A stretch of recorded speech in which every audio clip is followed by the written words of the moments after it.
Hi everyone, आज अपने पढ़ने जा रहे हैं चरक संहिता का निदान स्थान का चैप्टर नंबर 6 शोष निदान।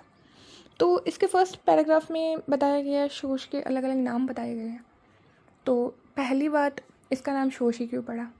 तो इसका मेन रीज़न ये बताया गया है कि ये रोग जो है ना, इसमें क्या होता है, धातुओं का शोषण होता है। तो इस वजह से इसको क्या बोला गया, शोष कहा गया। तो इसमें क्या बोला गया है कि इस रोग में रस आदि धातुओं का शोषण होता है, इसलिए इसे शोष कहा जाता है। दूसरा नाम इसका क्षय। क्षय क्यों बोला गया? क्योंकि धातुओं का क्षय होता है। अब धातुओं का क्षय भी दो टाइप से बताया गया इसमें, अनुलोम क्षय और प्रतिलोम क्षय। अनुलोम क्षय से मतलब ये है कि सबसे पहले रस धातु का क्षय हुआ, फिर रस के बाद रक्त धातु का, फिर ऐसे रस, रक्त, मांस, मेद, अस्थि, मज्जा, शुक्र, ऐसे करके अनुलोम क्षय हुआ, ठीक है। और प्रतिलोम से मतलब क्या है, सबसे पहले शुक्र धातु का क्षय हुआ, फिर शुक्र धातु के बाद जो है मज्जा का क्षय हुआ, फिर अस्थि का, फिर ऐसे करते करते रस धातु का क्षय हुआ, ठीक है। तो इसलिए जो है इसमें अनुलोम और प्रतिलोम गति से जो होता है धातुओं का क्षय हो जाता है, ठीक है। फिर बोला है कार्य करने की शक्ति का भी क्षय हो जाता है, क्योंकि इसमें जो पर्सन है, धातुएं ही अगर किसी की क्षय होने लग गया, धातुएं खत्म होने लग गई, तो उस पर्सन में बल भी नहीं रहेगा, तो कार्य करने की जो शक्ति है उसका भी क्षय हो जाता है, ठीक है। इसका तीसरा नाम क्या है, राज्यक्षमा। अब तीसरा नाम राज्यक्षमा इसका क्यों पड़ा? क्योंकि सबसे पहले राजा चंद्रमा को हुआ था। अब राजा चंद्रमा को कैसे हुआ था, तो आगे के चैप्टर में अपने देखेंगे कि राजा चंद्रमा को, ये जो है ना, राजा चंद्रमा मैथुन में आसक्त रहते थे, इस वजह से उन्हें सबसे पहले जो है वो शोष व्याधि हुई थी। और ये जो शोष व्याधि है वो रोगों में भी क्या है, रोगों का भी राजा है, क्योंकि रोगों में सबसे ज़्यादा कष्टकारी व्याधि बोली गई है, तो इसलिए इसे राज्यक्षमा कहा जाता है, ठीक है। तो इसमें यही है, इसका तीसरा नाम राज्यक्षमा भी है क्योंकि सबसे पहले ये राजा चंद्रमा को हुआ था, और रोगों में राजा है, इसलिए इसे राज्यक्षमा कहा जाता है।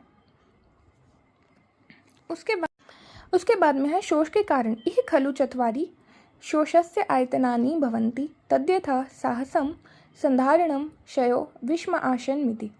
तो इसमें क्या है, शोष के रीज़न बता रखे हैं कि 4 कारण से होता है, ये आपको अच्छे से ध्यान होने चाहिए। सबसे पहला कारण है साहस।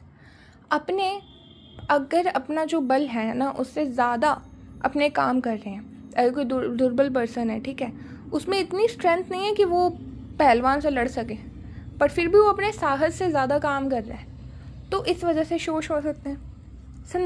संधारण में क्या है, धारण करना। धारण किसका धारण करना? मल मूत्र जो है उनके वेगों का धारण करने से भी शोष हो सकता है। तीसरा है क्षय। क्षय तो अभी अपनों ने देखा, धातुओं का क्षय हो जाने से भी राज्यक्षमा या शोष हो सकता है। विषमाशन। विषमाशन से मतलब है कि जो अपने खाना खा रहे हैं वो अपने अनुचित रूप से खा रहे हैं, ठीक है, तो इस वजह से भी जो है राज्यक्षमा हो सकता है। अब अपने धीरे धीरे इन सभी को डिटेल्स में देखेंगे कि कैसे कैसे होता है हर एक रीज़न की वजह से, और उनके क्या क्या लक्षण होते हैं, ये सभी अपने अभी देखने वाले हैं। सबसे पहले है साहस की व्याख्या। तो शोष का कारण साहस है। अब इसमें क्या बता रखा है, जब मनुष्य दुर्बल होने पर भी बलवान से लड़ता है। अब वही बात होगी कि पर्सन जो है दुर्बल है, बिल्कुल ऐसे सूखा सा है, पतला सा है, और वो किसी पहलवान से लड़ रहा है, ठीक है, तो उसमें इतनी स्ट्रेंथ तो नहीं है कि वो उससे लड़ सके, पर फिर भी वो अपने साहस से ज़्यादा बड़ा काम कर रहा है ना, तो ऐसी कंडीशन में शोष हो सकता है। बहुत बड़े धनुष को चलाता है, ठीक है, वही है, साहस से ज़्यादा का काम कर रहा है इसमें भी। और अधिक बातचीत करता है, नॉर्मल जितनी बातचीत है ना करनी चाहिए उससे ज़्यादा बातचीत कर रहा है, सब कुछ ज़्यादा ही करेगा। बाहर भी डो रहा है तो वो भी बाहर भी ज़्यादा बाहर डोएगा, पानी में भी बहुत ज़्यादा दूर तक तैरेगा। उबटन और पैरों से शरीर पर आघात अधिक रूप में करता है। अब जैसे उबटन लगा रहा है तो उपटन को जितनी अमाउंट में है ना, सिर्फ हल्के हाथों से ऐसे लगाना चाहिए, बट उसमें भी दबा दबा के लगाया जा रहा है, स्किन को ही हार्म करी जा रहा है अपनी को, ठीक है। और पैरों से भी अपने शरीर को जो है ना वो बहुत ऐसे ज़्यादा कुचलवा रहा है, ठीक है, तो अधिक रूप में करता है। बहुत दूर तक रास्ते में शीघ्रता से दौड़ता है, ठीक है, शरीर में अधिक चोट खा जाता है। अब अपने साहस से ज़्यादा काम करेगा तो शरीर में चोट तो खाएगा ही, ठीक है। और अन्य भी इसी प्रकार का विषम या अधिक व्यायाम आदि कार्य करता है। जो भी इसमें कार्य बताए ना, सारे अपने साहस से ज़्यादा के कार्य बताए हैं। और अधिक कार्य करने से उसकी छाती में या फुफ्फुस में क्षत हो जाता है। क्षत से मतलब है कि आघात हो जाता है या चोट लग जाती है, इंजरी हो जाती है बेसिकली, ठीक है। तो इसमें साहस की व्याख्या में यही था कि वो जो भी काम करेगा अपने साहस से ज़्यादा का करेगा। या तो बहुत ऐसे बड़े पर्सन से लड़ेगा, धनुष भी चलाएगा तो वो भी बहुत बड़ा धनुष चलाएगा, बोलेगा भी तो भी बहुत ज़्यादा बोलेगा, तैरेगा तो भी बहुत दूर तक तैरेगा, दौड़ेगा तो भी बहुत तेज़ दौड़ेगा और बहुत दूर तक दौड़ेगा, ठीक है। और ऐसे करके यहाँ पे कार्य बता रखे हैं। उसके बाद में साहस जन्य यक्षमा की संप्राप्ति। तो इसमें क्या है, उसके विदीर्ण वक्ष प्रदेश में वायु बढ़ जाते हैं। अब जो भी अपने कार्य देखा, ये सब कार्य करने से क्या होता है कि जो उसका वक्ष प्रदेश है, जो थोरैसिक रीजन है, उसमें वायु जो है वो बहुत ज़्यादा अमाउंट में बढ़ जाती है। और अब ये बढ़ी हुई वायु क्या करती है, सबसे पहले कफ को अपने साथ ले लेती है और पित्त को दूषित कर देती है, ठीक है।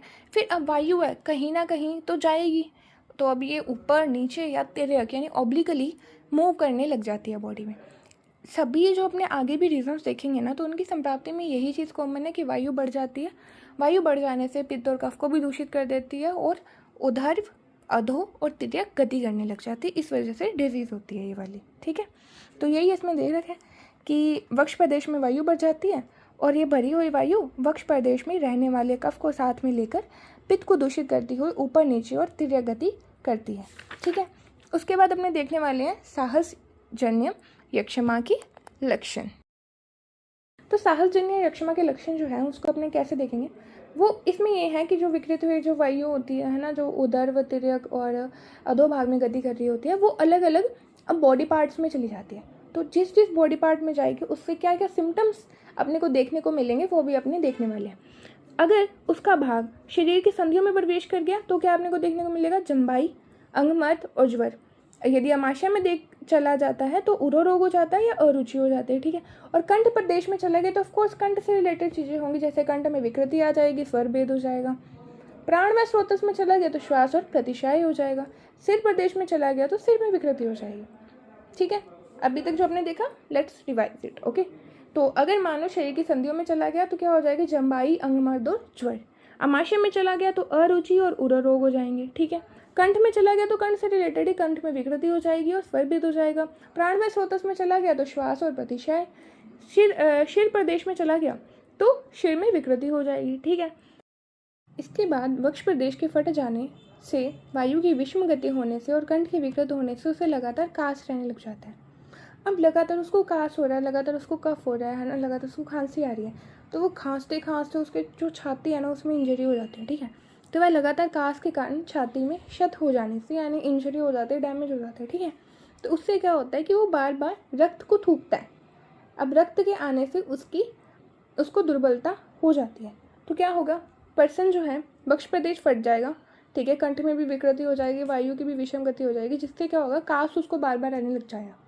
तो बार बार उसको कास रहेगा और कास इतना ज़्यादा हो जाता है कि उसकी जो छाती होती है ना उसमें भी इंजरी हो जाती है, क्षत हो जाता है, ठीक है। जिससे क्या होगा कि वो जब भी ऐसे वो छींकेगा ना या थूकेगा तो उसमें क्या आएगा, रक्त आएगा, ठीक है। तो रक्त के आने से उसको दुर्बलता हो जाती है। साहस से उत्पन्न उपद्रव साहस करने वाले पुरुष में हो जाते हैं। इसके बाद शरीर को सुखाने वाले ये जो उपद्रव है वो पर्सन को भी धीरे धीरे सुखाने लग जाते हैं, ठीक है। इसलिए बुद्धिमान पुरुष अपने बल को देखकर उसके अकॉर्डिंग ही कार्य करना चाहिए, ये कहते हैं, ठीक है। क्योंकि शरीर बल के द्वारा ही सम्यक रूप से धारण किया जाता है और पुरुष शरीर के आधार पर ही रहता है। अपने जीवन की रक्षा करता हुआ पुरुष साहस संबंधी सभी कार्यों को ना करे, क्योंकि जीता हुआ मनुष्य तो अपने कर्म के अनुसार अभिलषित भोगता है। इसमें ये कहना चाह रहे हैं कि जो भी अपने अगर जीवन चाहिए ना, तो इसलिए साहस संबंधी कार्य नहीं करने चाहिए। बाद में संधारण की व्याख्या। मलमूत्र के वेगों को रोकना शोष का कारण है। अब संधारण, एज द नेम सजेस्ट, धारण किसका करेगा, मलमूत्र के वेगों का धारण करेगा, जिसकी वजह से शोष हो जाता है, ठीक है। जब मनुष्य, अब किन किन कंडीशन में मलमूत्र के वेगों का धारण करता है पर्सन, वो बता रहे हैं। जब मनुष्य राजा के समीप हो या मालिक के समीप हो या गुरु के चरणों के पास हो। अब देखो, अगर कोई पर्सन है वो अपने राजा के समीप है, ठीक है, या गुरु या मालिक के समीप है, अब आप खुद ही सोचो, तो उस समय पे तो वो मलमूत्र के वेगों का धारण ही करना पड़ेगा उसको। जा थोड़ी सकता है वैसे बॉस को बोल के कि बॉस 2 मिनट है ना मैं जा रहा हूँ, तो ये चीज़ तो नहीं हो सकती ना।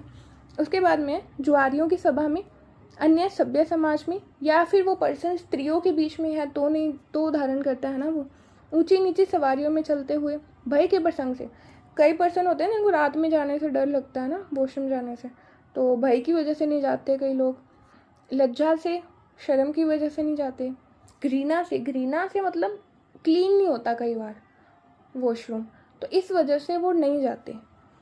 इसकी वजह से क्या होता है, वात, मूत्र, मल के वेगों को पर्सन रोकता है और उन वेगों को रोकने से वायु कुपित हो जाती है। अब इसकी संप्राप्ति है, संप्राप्ति में वही है, वायु, बढ़ी हुई वायु जो है, कुपित हुई वायु जो है वो पित्त और कफ को भी दूषित कर देती है और उनको प्रकुपित करते हुए उदर, अधो और तिर्यक गति में कि वह कुपित हुई वायु पित्त और कफ को उबाड़कर ऊपर, नीचे और तिर्यक भागों में फैल जाती है।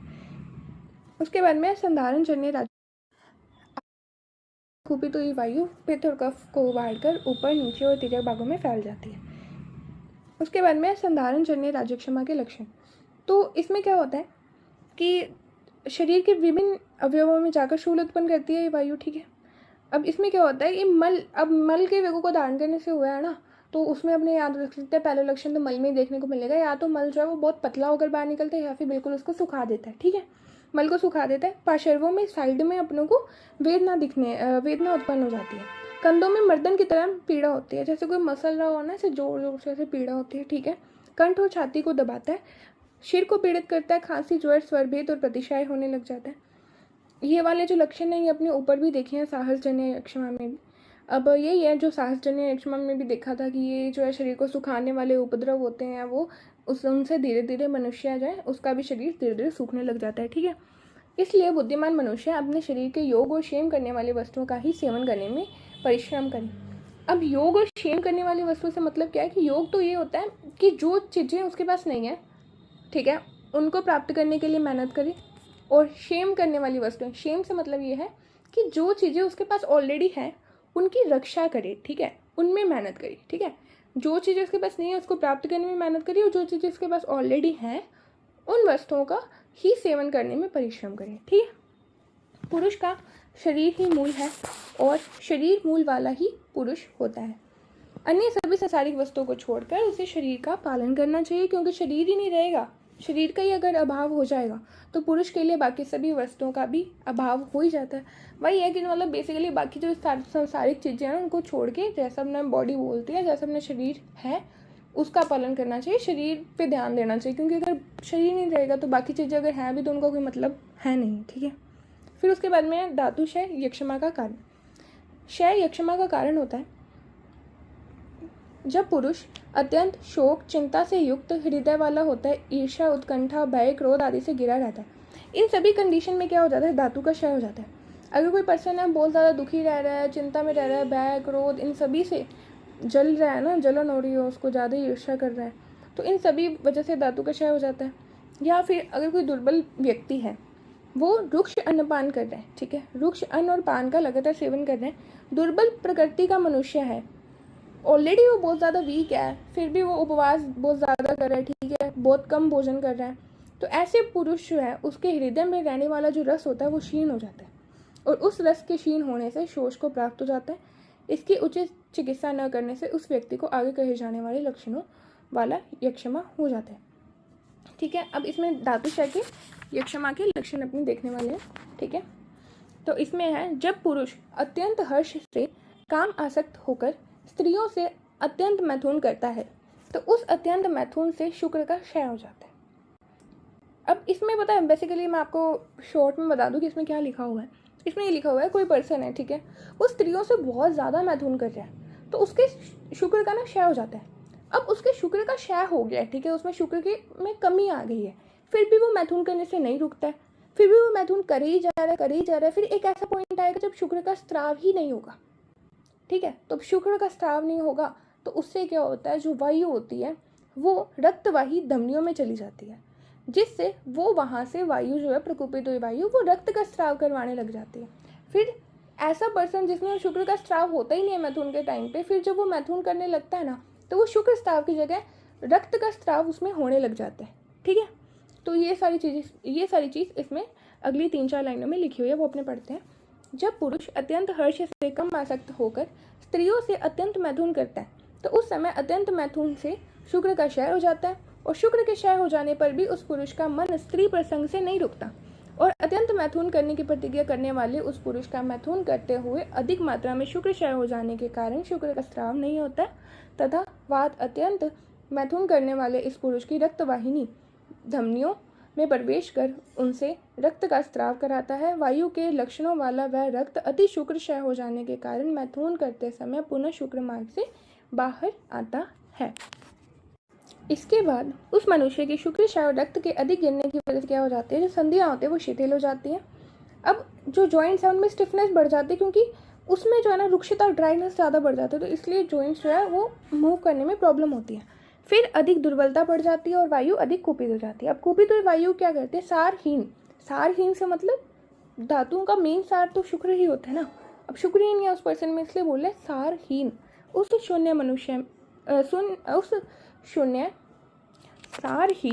उस शून्य शरीर में भ्रमण करते हुए कफ और पित्त को प्रकुपित कर मांस और रक्त को सुखा डालती है। अब जो कुपित हुई वायु क्या करती है, वो जो मनुष्य है उनमें पित्त और कफ को प्रकुपित कर देती है और मांस और रक्त को सुखा देती है। अब ऐसे करते करते बाद में अपने को लक्षण देखने को मिलते हैं जो अपने पहले पढ़ रखे हैं। अब अपने को बाद में वही सब लक्षण देखने को मिलते हैं जो अपने पहले पढ़ रखे हैं, जैसे संधियों में पीड़ा होने से, अंगमर्द, अरुचि, अपचन, और इसके अलावा ज्वर, कास, श्वास, स्वर भेद, प्रतिशाय, और लगातार कास रहने लग जाता है, जैसे छाती जो होती है उसमें क्षत होने लग जाता है, जिससे रक्त को बार बार थूकता है, रक्त के थूकने से और दुर्बलता हो जाती है। ये सारे लक्षण अपने पहले देख रखे हैं, ठीक है। यही चीज़ इसमें बता रखी है। और एंड में बुद्धिमान पुरुष क्या कहता है, शरीर की रक्षा करते हुए शुक्र की रक्षा करनी चाहिए, क्योंकि यह आहार की सबसे श्रेष्ठ फल संपत्ति। आहार का परम सार शुक्र। आहार रस्य परम धाम शुक्रम तद रक्षम आत्मान क्षयो ह्यास्य बहुन रोगाण मरणम व नियच्छति। इसमें क्या बता रखा है कि जो आहार है उसका मेन परम यानी उत्तम जो सार है ना वो शुक्र है, क्योंकि सबसे एंड में आहार में क्या बनता है, शुक्र ही तो बनता है। उसके बाद में इसकी अपने को रक्षा करनी चाहिए, क्योंकि इसके क्षय हो जाने से बहुत सारे रोग हो जाते हैं और मृत्यु को भी पर्सन जो है वो प्राप्त हो सकता है। ये इसमें बता रखा है। ये श्लोक इंपॉर्टेंट है तो इसको याद कर लेना। विषम भोजन जन्य शोष के कारण। इसको पहले मैं शॉर्ट में बता दूं कि क्या होता है कि जो अपने आहार है, अगर अपने अष्टविधि विशेष आयतन से विपरीत अपने आहार का सेवन करते हैं तो अपने विषम भोजन किया, जिस वजह से क्या हुआ, जो दोष हैं वात पित्त कफ वो भी विषम हो गए, यानी वो भी डिसबैलेंस हो गए, जिसकी वजह से ये वात पित्त कफ विषम हुए वात पित्त जो दोष होते हैं वो बेसिकली स्रोतों के मुख में अवरोध उत्पन्न कर देते हैं। जो स्रोत होते हैं उनके मुख को बंद कर देते हैं, जिसकी वजह से जो भी अपने आहार खाना खाया ना, जो भी अपने आहार खाया है वो उनसे धातुओं का निर्माण नहीं हो पाता। तो अगर आहार जो अपने खा रहे हैं उससे अपनी नई धातुएं नहीं बन रही हैं तो क्या बनेगा, सिर्फ मल मूत्र ही बनेगा। तो उस पर्सन के पास में धातुएं तो वैसे ही उसके पूर्ण नहीं हो रखी होती है ना, तो सिर्फ उसके पास में मल मूत्र ही है। आहार जो भी खा रहे हैं वो मल मूत्र में ही कन्वर्ट हो रहे हैं। तो उस पर्सन को अपने जो मल हैं उनकी रक्षा करनी चाहिए, ठीक है। तो यही इसमें बता रखे हैं।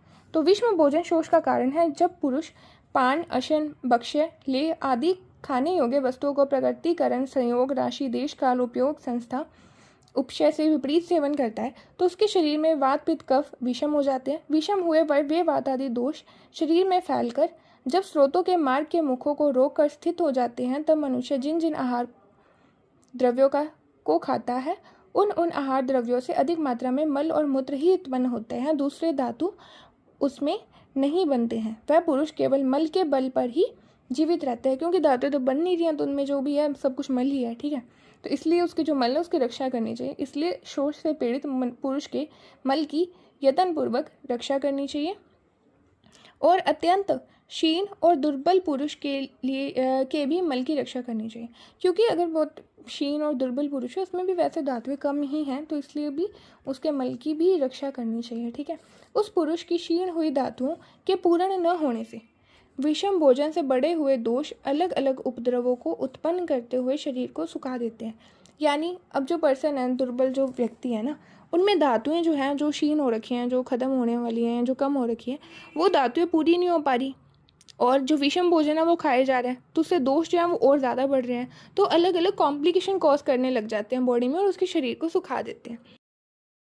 अब इसके बाद में अलग अलग दोष की वजह से अलग अलग लक्षण उसके बॉडी में होते हैं, वो बता रखे हैं। जैसे वात की वजह से जितना भी पेन होगा ना वो सारा वात की वजह से होगा, जैसे वात शूल, अंगमर्द, गले में खरखराहट, क्योंकि ड्राइनेस हो जाती है ना बात की वजह से। पार्श्वों में वेदना, कंधों में मींजने जैसी पीड़ा, स्वर भेद, प्रतिशाय, ये सब होता है। और पित्त क्या कोस करता है? ज्वर और अतिसार और पेट में दाव उत्पन्न करता है। कफ प्रतिशाय सिर में भारीपन, अरुचि और कास को उत्पन्न करता है। अब वही जो कास वाला अपने पहले से इतना वो देखते आ रहे हैं, लास्ट 3 में भी अपने देखा ही है मोस्टली, कि जो कास है वो बढ़ जाता है। तो ज़्यादा कास होने की वजह से क्या होता है? छाती में क्षत हो जाता है, जिससे वो रक्त को थूकता है, ठीक है। थूक के साथ रक्त निकलता है, जिससे पर्सन और ज़्यादा दुर्बल हो जाता है।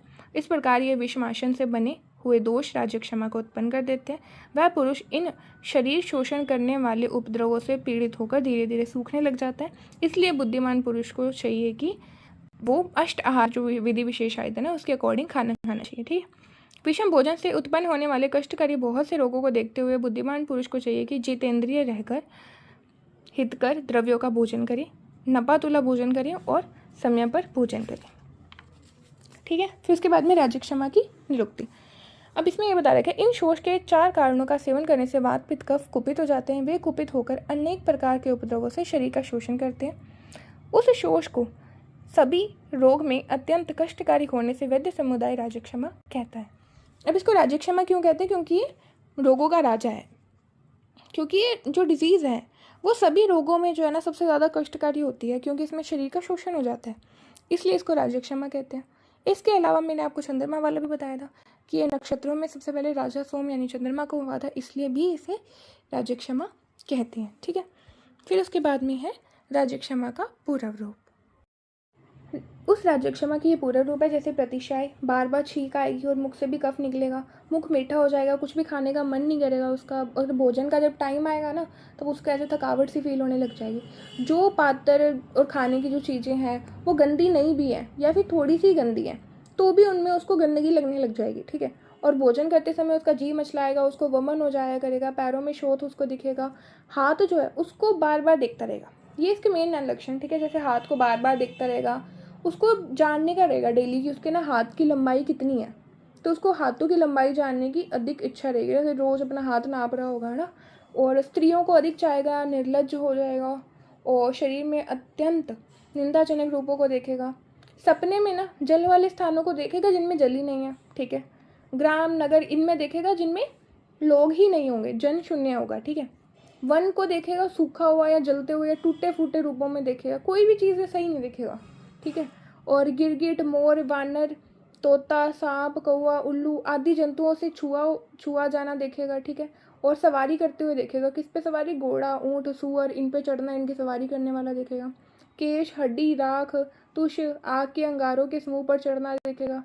ये सारे राज्य क्षमा के पूरक रूप होते हैं, ठीक है। इनमें मेन याद कर लेना, जैसे हाथ को बार बार देखेगा, ठीक है, और हाथ की लंबाई जानने की उसको इच्छा रहती है। स्वप्न में जो जो चीज़ें देखेंगे वो इजी है अपने को याद करना, कि अगर जल वाले स्थान देखेगा जिसमें जल ही नहीं होगा, ग्राम नगर देखेगा जिसमें बंदे ही नहीं होंगे, यानी जनपद देखेगा जिनमें जन ही नहीं होंगे, ठीक है, लोग ही नहीं होंगे। वन देखेगा वो भी सूखे हुए जलते हुए देखेगा, और खाने की भी उसकी इच्छा नहीं होती, तो थोड़े बहुत इसमें याद कर लेना, ठीक है। फिर उसके बाद में यक्षमा के एकादश रूप, ये भी अच्छे से याद कर लेना। इसमें क्या क्या है? जैसे सिर का भारी हो जाना, कास, श्वास, स्वर भेद, श्लेष्मा जो है वो बार बार उसका वमन होता रहेगा, रक्त थूकेगा, ये अपने कितनों में पढ़ लिया रक्त का थूकना। कास, श्वास और स्वर भेद भी अपने बहुत देख लिया, और ये पार्श्वों में वेदना भी बहुत देख लिया, कंधों में दर्द रहना ये भी अपने पहले देख लिया इतना सारा, ज्वर भी देख लिया, अतिसार अपने उसमें देख लिया ना, वो विषम वाले में पित्त की वजह से ज्वर अतिसार रहता है ना, और अरुचि भी अपने देख लिया काफ़ी। बाद में यक्षमा की साध्यता असाध्यता, इसमें ईजी सी चीज़ है, मैं आपको ईजीली बता देती हूँ कि कोई पर्सन है जो बलवान है, ठीक है, उसमें मांस और जो उसका रक्त है वो क्षीण नहीं हुआ है, ठीक है, तो ऐसे अगर पर्सन में अरिष्ट भी उसमें है ना, अरिष्ट के लक्षण भी उत्पन्न नहीं हुए, तो ऐसे पर्सन जो है उसमें अगर राज्य क्षमा हो गई है तो वो साध्य है, ठीक है।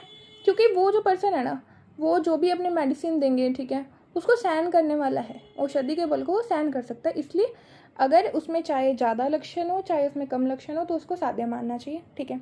उसी तरफ दूसरी तरफ अगर मान लो कोई दुर्बल व्यक्ति है जिसमें रक्त जो है उसका क्षीण हो रखा है, मांस क्षीण हो रखे हैं, ऐसे पर्सन में अगर मान लो अरिष्ट के लक्षण नहीं भी आए हैं और उसको राज्य क्षमा हो रखे हैं ना, तो अगर उसमें अरिष्ट के लक्षण नहीं भी आए हैं ना, तो भी उसके अरिष्ट के लक्षण उत्पन्न हो गए, ऐसे ही समझना चाहिए। और वो जो भी अपने उसको औषधि देंगे उसके बल को सहन नहीं कर सकता, और ना वो डिजीज़ के बल को सहन कर सकता, ठीक है।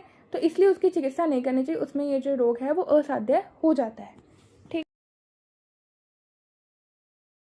इसी के साथ अपना ये चैप्टर कंप्लीट हो जाता है। Thanks for watching.